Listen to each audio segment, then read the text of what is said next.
আপনারা আরেকটা বাদশার নাম জানেন, বাদশা ফেরাউন। এমন একটা প্রভাবশালী বাদশা যার নির্দেশ ছিল বেটা ছেলেদেরকে হত্যা করে দাও। কি বেটা ছেলেদের হত্যা করো? কারণ স্বপ্নে দেখিয়েছিল তার যে গণক থাকে, সাধু থাকে, জ্যোতিষী থাকে, যে এমন একজন ব্যক্তি নমরুদ ফেরাউন তোমার রাজত্বে আসবে, যে ছেলেটা জন্মানোর পরে তোমার গদি কেড়ে নেবে। তাই বলল যত প্রেগন্যান্সি মা আছে, মেয়ে আছে, প্রত্যেকের বাড়িতে রাত্রে একজন দিনে একজন ডিউটি করো, আর বাচ্চাকে পেট থেকে বেটা ছেলে হলে হত্যা করো, মেয়ে ছেলে হলে ছেড়ে দাও। আল্লাহ পাক বললেন আমি তো ওই সিস্টেমে মুসাকে পাঠাবো না। সেই বছর মুসা আলাইহিস সালাম মায়ের পেটে। বলুন সুবহানাল্লাহ। আল্লাহ পাকের ক্ষমতা আল্লাহ বলছেন কুলিল্লাহুম্মা মালিকাল মুলকি তুতিল মুলকা মান তাশা ওয়া তানজিউল মুলকা মিম্মান তাশা ওয়া তুইজ্জু মান তাশা ওয়া তুদিল্লু মান তাশা বিয়াদিকাল খায়র ইন্নাকা আলা কুল্লি শাইইন কাদির। 3 নম্বর পারা সূরা আল ইমরানের 28 নম্বর আয়াত। কুল তুমি বলো, কুলিল্লাহুম্মা মালিকাল মুলকি তুতিল মুলকা মান তাশা। আল্লাহ পাক বলছে বান্দা তুমি বলো সাম্রাজ্য মুলুকের সার্বভৌমত্বের মালিক হলাম আমি আল্লাহ। গোটা পৃথিবীর সমস্ত সাম্রাজ্যের মালিক কে? আল্লাহ। আমাদের দেশের প্রধানমন্ত্রী তিনি নেপাল, ভুটান, বাংলাদেশ, মায়ানমার, চায়না, রাশিয়ায় গিয়ে কোনো ক্ষমতা দেখাতে পারবেন। আবার অমুক দেশের প্রধানমন্ত্রী আমাদের দেশে ক্ষমতা দেখাতে পারবেন, যার রাষ্ট্র নিয়ে সেই ব্যস্ত আছে। কিন্তু আল্লাহ পাক বলছেন কুলিল্লাহুম্মা মালিকাল মুলকা তুতিল মুলকা মান তাশা। নবী আপনি বলুন পুরো গোটা সাম্রাজ্যের মালিক, সার্বভৌমত্বের মালিক হলেন এক আল্লাহ। তিনি কাকে ক্ষমতায় আনবেন, কাকে ক্ষমতা থেকে লাথি মেরে তাড়াবেন, এটা কার হাতে? জোরে বলেন। জনগণ ভোট দিতে পারে, মালিক বানাবে কে, ক্ষমতা বানাবেন কে? আল্লাহ। মানুষ শুধু ভোট দিতে পারে, মিছিল করতে পারে, ক্ষমতায় কিন্তু রাখতে পারে না। মানুষ ভোট দিতে পারে, এর বেশি কিন্তু পারে না, এতটুকু শেষ। যখন মুসা আলাইহিস সালাম মায়ের পেটে, মুসা আলাইহিস সালামের মা চিন্তা করলো এখন অবস্থাটা কি হবে। আল্লাহর কাছে কেঁদে বলল রব্বানা আমাকে যেন তুমি বেটা ছেলে দিও না, বেটা ছেলে হলে আমার সামনে জবাই করে দেবে। আল্লাহ পাক বলেন ওয়াতুখরিজুল হাইয়া মিনাল মাইয়িতি ওয়াতুখরিজুল মাইয়িতা মিনাল হাইয়্যি। আমি জীবিত থেকে মৃত, মৃতকে জীবিত করতে পারি। মায়ের পেটে কিন্তু চলে এলো মুসা, আর ফেরাউন রেডি আছে বেটা ছেলে হলে মেরে দেবে। যেদিন মুসা নবী দুনিয়াতে ভূমিষ্ঠ হবে সে রাতে মায়ের যন্ত্রণা বেড়ে গেল। আল্লাহ পাক হুকুম করে দিলেন জিব্রাইল চলে যা, মুসা নবীর মায়ের কাছে বলবি বাচ্চা হলে যেন কাঠের বাক্স তৈরি করে নদীতে ভাসিয়ে দেয়। আল্লাহু আকবার। কোরআন সূরা তাহার মধ্যে পরিষ্কার লেখা আছে। কাঠের বাক্স করে যখন নদীতে ভাসিয়ে দিল, মুসা নবীর মা বলল মেরে এই বাক্সটা একটু পিছনে পিছনে যা, কোন জায়গায় গিয়ে উঠছে দেখবি। পরদিন সকালবেলা মুসা আলাইহিস সালাম তার কাঠের বাক্স ভাসতে ভাসতে একদম ফেরাউনের বাড়ির সামনে গিয়ে উঠলো। আল্লাহু আকবার।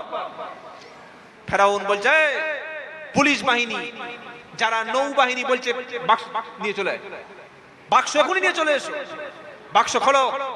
বাক্স খুলে দেখলো নুরানি চাঁদের মতো চেহারা। বলুন সুবহানাল্লাহ। কোন নবী কালো ছিল না, কোন নবী বেটে ছিল না, খাটো ছিল না, ভুঁড়ি ছিল না, হ্যান্ডিক্যাপ ছিল না। বিশ্বের সমস্ত নবীকে আল্লাহ ফিজিক্যাল ভাবে সম্পূর্ণ সুস্থ করেছেন। বলুন সুবহানাল্লাহ। নবীদের যদি ভুঁড়ি হবে তাহলে দিনটা প্রচার করবে কারা ভাই? নবীরা যদি কানা হবে তাহলে দিন কারা প্রচার করবে? সেজন্য আমি কারোর বিরুদ্ধে বলছি না, যারা হাক্কানি ওলি হয়, হাক্কানি পীর হয়, তারা কখনো ভুঁড়ি আর গাড়ি বাড়ানোর জন্য মানুষের দরবারে ঘরে না। তারা দিনের জন্য মাসের পর মাস, বছরের পর বছর জীবনটা তারা অফ করে দেয়, তারাই হচ্ছেন আল্লাহর ওলি। বলুন সুবহানাল্লাহ। আবার আমাদের মধ্যে অনেক মানুষ আছে, আল্লাহু আকবার, খালি বক্তব্য শেষে গোশত খাবে 2 কেজি, রুটি খাবে 5টা, এত ভুঁড়ি, গাড়িতে পর্যন্ত বসতে পারে না। সুবহানাল্লাহ। সুতরাং মুসা নবী এত সুন্দর রূপ এবং চরিত্র, ফেরাউন দেখেই বলল এই হত্যা করবে। ফেরাউনের স্ত্রী বলল, তোমার কি মাথা খারাপ? আমাদের কোনো সন্তান নাই, অন্তত বাচ্চাটাকে মানুষ করা যাক। আল্লাহ বললেন, আমি যাকে বাঁচাবো তাকে কেউ মারতে পারে না, আমি অবশ্যই তাকে বড় করব। মুসা নবী কাঁদতে শুরু করলো, কারণ দুধ না হলে বাচ্চা কাঁদবে। ফেরাউন বলল, আরে অবস্থাটা কি?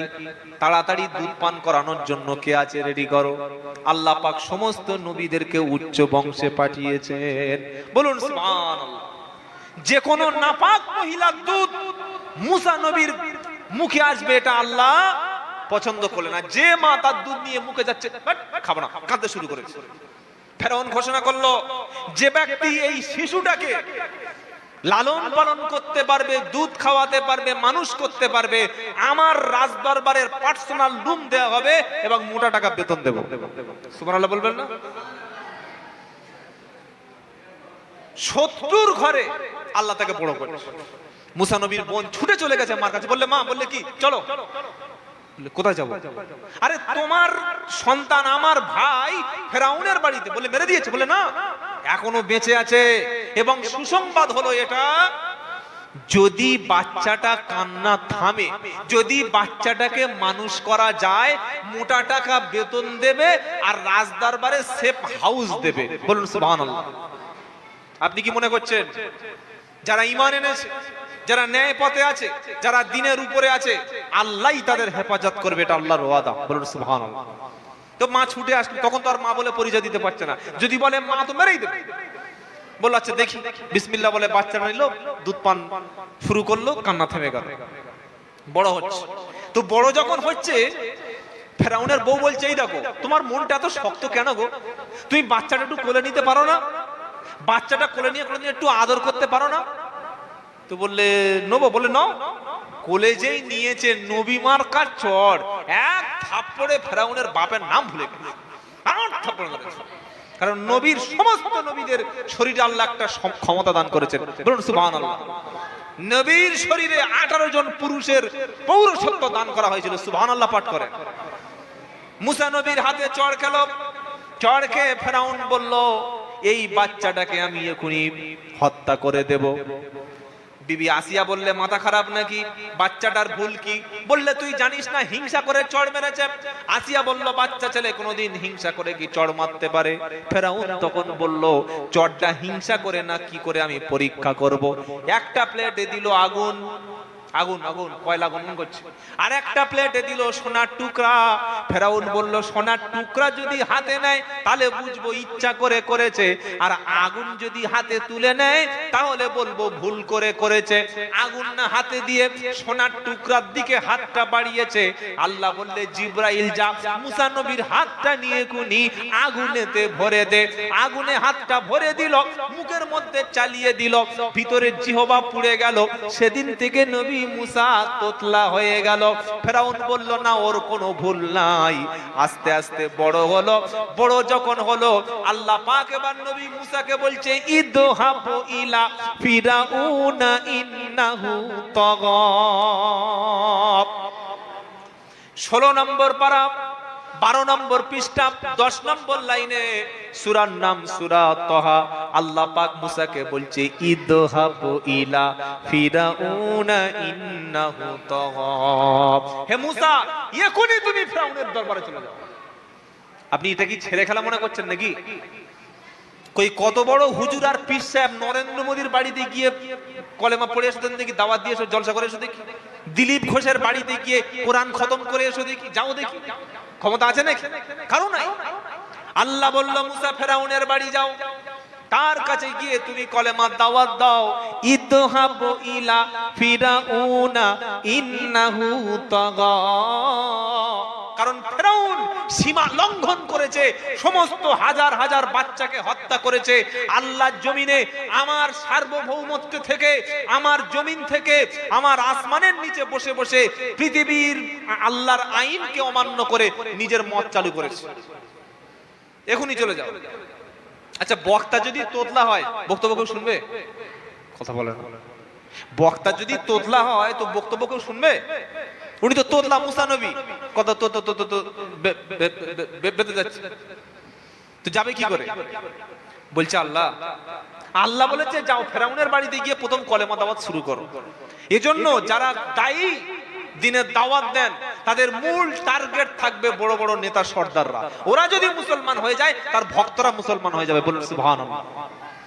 ফেরাউন বলল আল্লাহ দাওয়াত তো দেব, কিন্তু সমস্যা হলো গলার মধ্যে ভাষা পরিষ্কার নাই, বুকে একটু ভয় লাগছে, অত বড় বাদশার আমি তো একজন নবী। তিনি দোয়া করলেন, কি দোয়া? কোরআন, রব্বিশ রাহলি সাদরি ওয়া ইয়াসসিরলি আমরি ওয়াহলুল উকদাতাম মিন লিসানি ইয়াফকাহু কওলি। রব্বিশ রাহলি সাদরি, প্রথম বলল আল্লাহ আমার সিনায় তুমি ক্ষমতা দান করো। সুবহানাল্লাহ। বক্তব্য করার জন্য, জাতির সামনে হক কথা বলার জন্য প্রথম যেটা লাগে সেটা হচ্ছে সিনায় হিম্মত। কি লাগে? জোরে বলেন। মসজিদের ইমাম, অনেক ইমাম সাহেব মসজিদে হক কথা বলতে চায় না।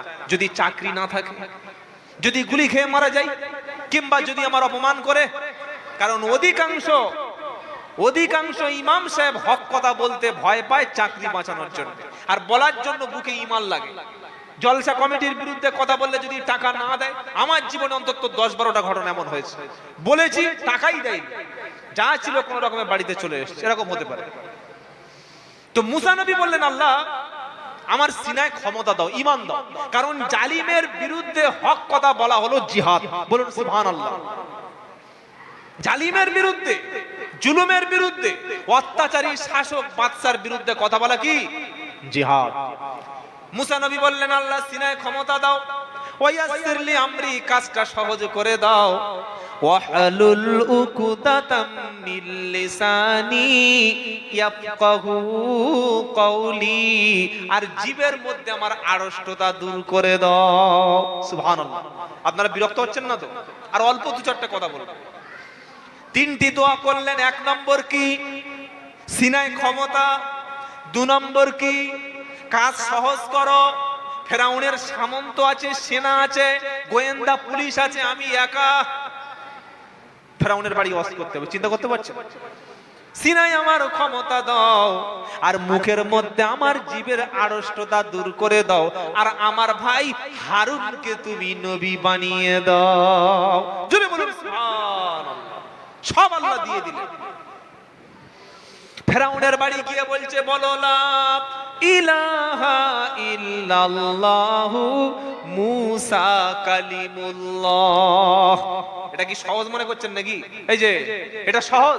এই আমাদের এখানে যত অমুসলিম দোকান আছে, খালি দোকানে গিয়ে বলুন আল্লাহ ছাড়া কোনো ঈশ্বর নাই, মাবুদ নাই, কেউ নাই, আল্লাহর কথা মেনে নাও, মুসলমান হয়ে যাও, আল্লাহর দিন পালন করো। আপনার মুখ রাখবে, পুরো ফেস পাল্টে দেবে।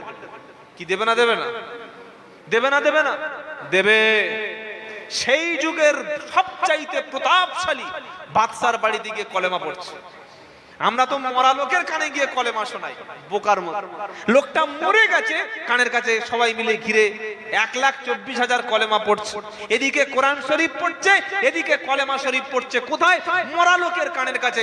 লা ইলাহা ইল্লাল্লাহ, লা ইলাহা ইল্লাল্লাহ, লা ইলাহা ইল্লাল্লাহ। ওরে গাধা, সারা জীবন স্টেশনে বেদবেড়িয়া বসেছিল, সারা জীবন বাস স্ট্যান্ডে বসেছিল, সারা জীবন চায়ের দোকানে বসেছিল। উচিত তো ছিল জীবিত থাকা অবস্থায় তার পাশে বসে, ভাই লা ইলাহা ইল্লাল্লাহ তুই বলতে পারিস কি একবার দেখি। এই চেষ্টাটা সারা জীবন যার জীবনে করা হলো না, মরণের পরে তার কানের কাছে গিয়ে 1 লাখ 2 লাখ দিয়ে কোনো লাভ, যদি হয় তো আপনারা গিয়ে করুন, আমার অসুবিধা নেই। কেমন পারো জ্যান্ত লোকের কাছে কলেমাটা পড়ো, মুসা নবী গিয়ে বললেন, বলো লা ইলাহা ইল্লাল্লাহ, আল্লাহকে রব বলে মেনে নাও। ফেরাউন বলল, রব আবার কে? রব আবার কে? তখন মুসা বললেন, রব্বুনাল্লাযী আতা কুল্লা শাইইন খলাকাহু সুম্মা হাদা।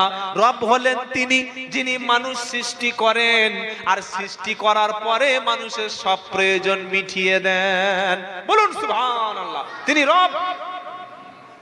ফেরাউন বলল, সাহস তো দেখছি তোমার মন্দ নয়, আমার বাড়িতে খেলি, আমার টাকায় তোর মা মানুষ হলো, আমার দেওয়া খাবার তোর পেট টিপলে বার হবে, আমার সামনে এসে আবার তুই খোদা বলে দাবি করছিস।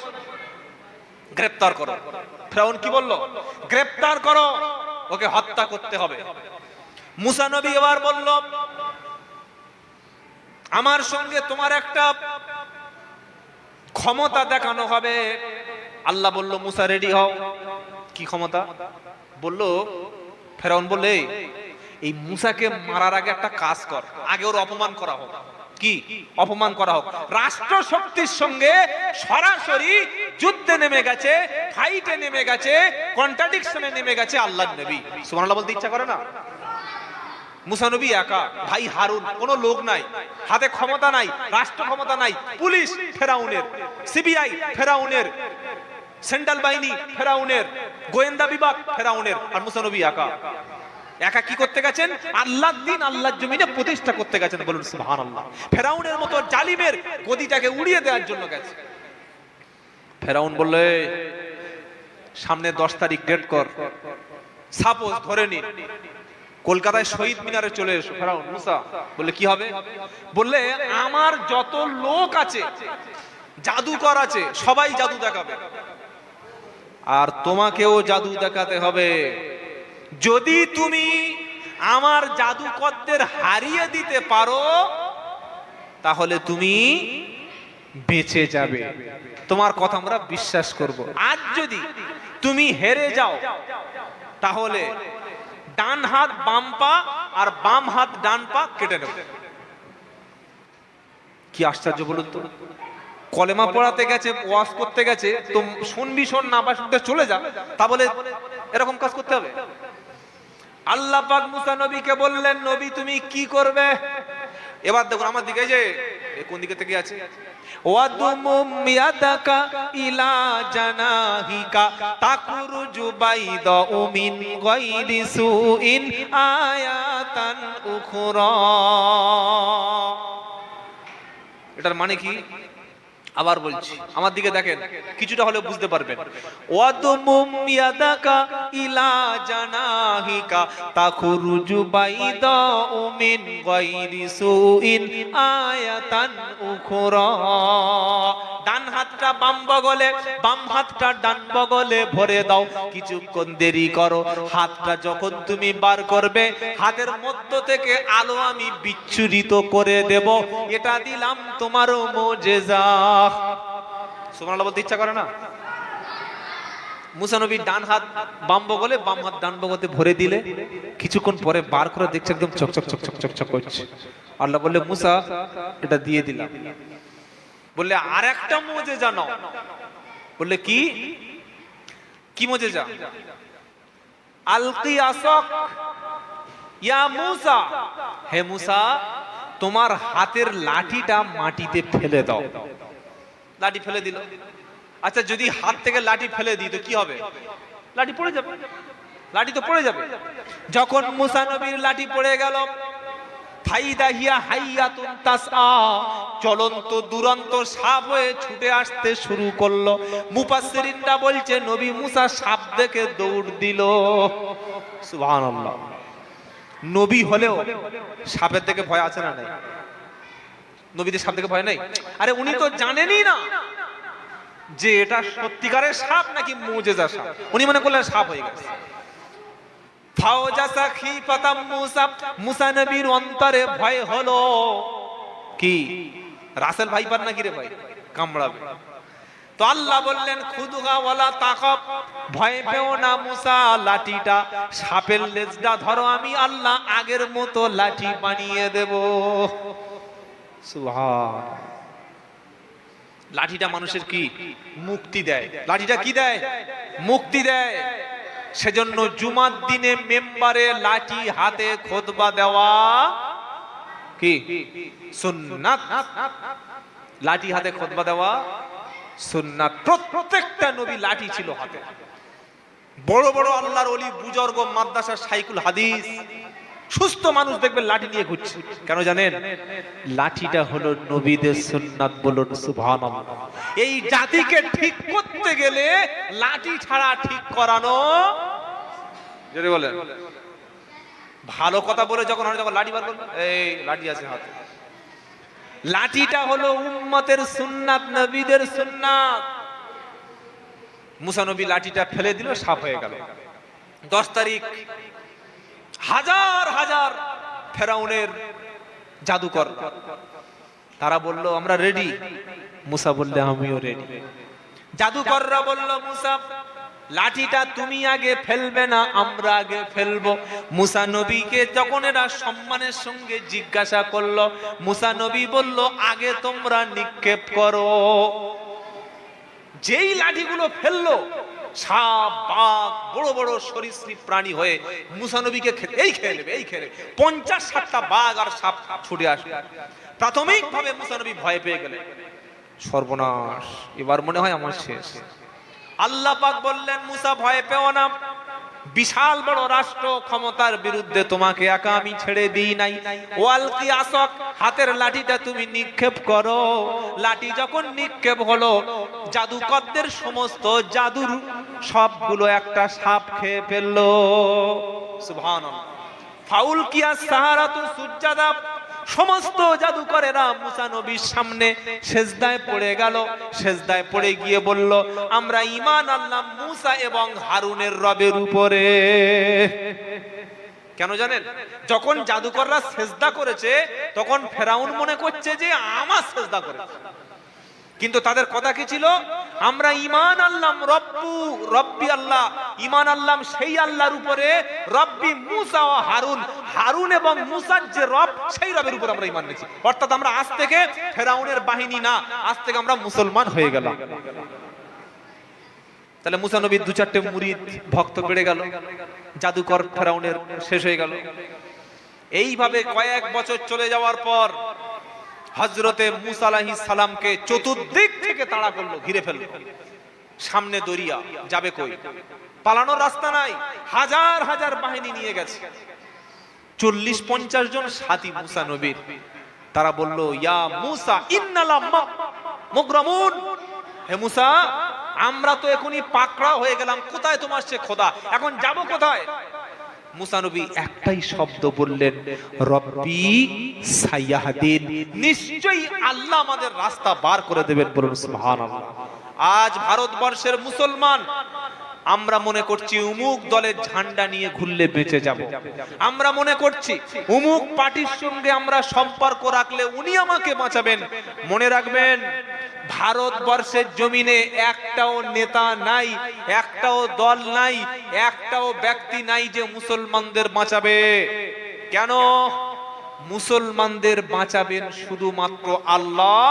যদি এই মুসলমান আল্লাহকে চিনতে পারে, আল্লাহর ঘরকে চিনতে পারে, আল্লাহর কিতাবকে চিনতে পারে, আল্লাহর ওয়াদা আমি বাঁচিয়ে নেব। বলুন সুবহানাল্লাহ। আর কোনো দলমত নাই। আল্লাহ বলছে মুসা তোমার দরিয়া দেখে ভয় লাগছে নাকি? বললেন না, ভয় পাবো কেন? লাঠি ফের নিক্ষেপ করো। আগে হয়েছে সাপ, এবার লাঠিটা কি হলো? রাস্তা হয়ে গেল। কটা রাস্তা? 12টা। কেন 12টা? 12টা গোত্রের লোক 12টা রাস্তা দিয়ে ওপারে চলে যাবে। সুবহানাল্লাহ বলতে ইচ্ছা করে না? সব ওপারে চলে গেল। মিস্টার ফেরাউন এসে দেখছে সর্বনাশ, কি বিশাল বড় বড় রাস্তা। ও নেমে গেল, ও গিয়েছে মাঝখানে। কোরআন সূরা ইউনূস, ওয়াজাওয়াজনা বিবানি ইসরাঈলাল বাহর ফাআতবাআহুম ফিরআউন ওয়া জুনুদুহু।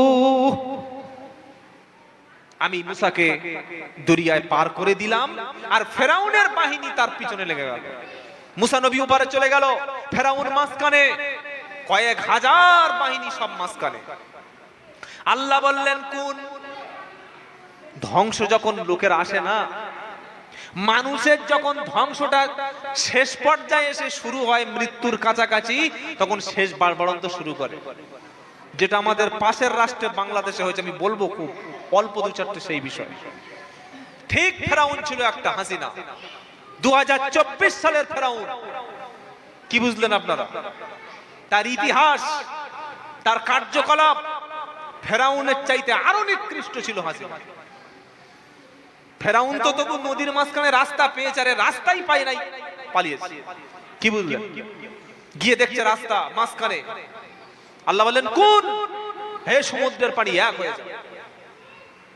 পানি এক, সমুদ্রের পানি মিষ্টি না লোনা? কি বলছেন আপনারা?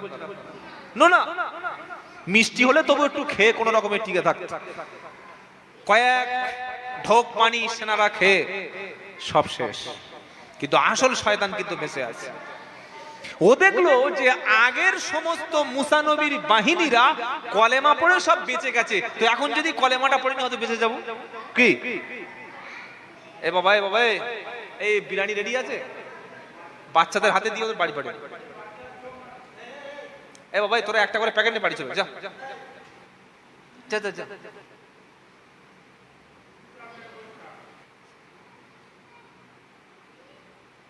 ফেরাউন কি করলো? বলছে আল্লাহ আমি ঈমান এনেছি। আপনারা জানেন যে ফেরাউন কলেমা পড়েছিল, জানা আছে?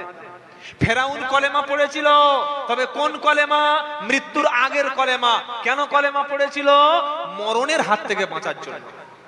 কিসের হাত থেকে? জোরে বলেন। আমাদের দেশে প্রচুর লোক আছে জানেন, নামাজ রোজা কিচ্ছু নাই, কলেমা কিচ্ছু নাই, ঠিক মরণের সময় মাথায় টুপি দিয়ে মানুষ শুয়ে আছে।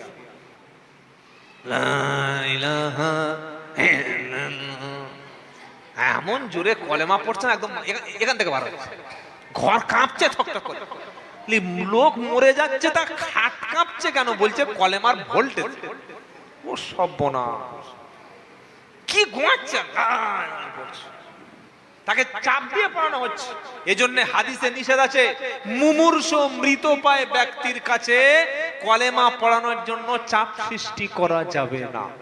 তোমরা লা ইলাহা ইল্লাল্লাহ শোনাও, যদি সে একবার বলে তাহলে ঈমান নিয়ে কবরে যাবে, বলুন সুবহানাল্লাহ। আর আমরা কি করি? ও চাচা লা ইলাহা ইল্লাল্লাহ বলো, ও যদি ফট করে বলে বলবো না, তো বেঈমান হয়ে গেল। কি বেঈমান হবে না? লা ইলাহা ইল্লাল্লাহ বলে বেহুশ হয়ে গেল, 3 দিন পরে মারা যাচ্ছে, আল্লাহ ক্ষমা করে জান্নাত দেবে, বলুন সুবহানাল্লাহ। নবী বললেন যার শেষ কথা, শেষ কলেমা যার লা ইলাহা ইল্লাল্লাহ হবে, আল্লাহ তার ভুল ত্রুটি ক্ষমা করে দিয়ে জান্নাত দিয়ে দেবে। সুবহানাল্লাহ। তবে ঈমান আনতে হবে, শিরক করা যাবে না। কোন মাজারে, কোন কবরে গিয়ে সেজদা করা, মাজারওয়ালার কাছে মাথা নিচু করা, মাজারের শুয়ে থাকা ব্যক্তি ভাগ্য পাল্টাতে পারে, তিনি উপকার করতে পারে, এই সমস্ত বিশ্বাস করার নাম হলো আল্লাহর সঙ্গে শিরক। এই বিশ্বাস নিয়ে মরলে জান্নাত নাই। ফেরাউন বলল ক্বালা আমানতু আন্নাহু লা ইলাহা ইল্লাল্লাযী আমানাত বিহি বানু ইসরাঈল ওয়া আনা মিনাল মুসলিমিন।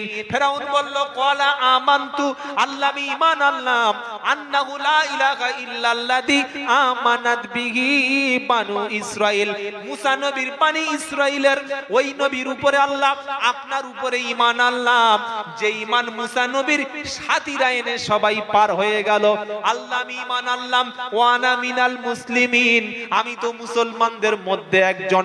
মুসা নবীর সাথীরা তারা কলেমা পড়ে সবাই যদি পার হয়ে যেতে পারে, আমি কলেমা পড়ে কেন নদীর মাঝখানে ডুবে মরছি? আমি তো মুসলমান। এক্ষুনি পার হয়ে গেল একদল লোক কলেমা পড়েছে মুসা নবীর সাথে, এই লা ইলাহা ইল্লাল্লাহ পড়েছে, আর আমি তো সেই কলেমা পড়ছি। আল্লাহ আমার রাস্তা কই পানি যাচ্ছে না কেন? কি বুঝলেন? মরণের ভয়ে কলেমা কাজ হবে। এবার আল্লাহ কি বলছে জানেন?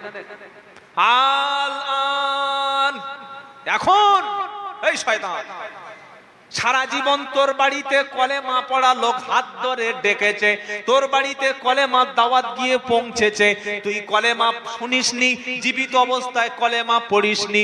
যারা কলেমা পড়তে এসেছে তাদেরকে হত্যা করেছিস, যারা কলেমার দাওয়াত দিতে এসেছে তাদেরকে বেঁধে রেখে ফাঁসিতে ঝুলিয়েছিস, যারা কলেমার কথা নিয়ে রাস্তায় বার হতো তাদেরকে জেল খাটিয়েছিস। এখন এই কলেমা আর আমি নেব না।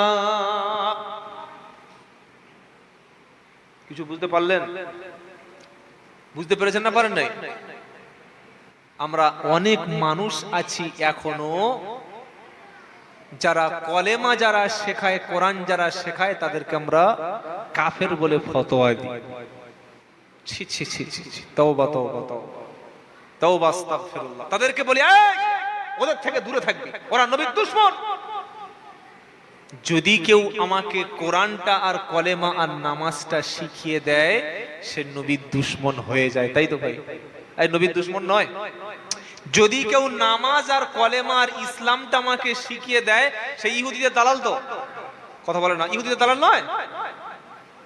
আল্লাহ বলছে ফেরাউন আলআন, এখন কলেমা পড়ে কোনো লাভ হবে না, সারা জীবন ছিল তুমি কলেমাওয়ালাদের বিপক্ষে।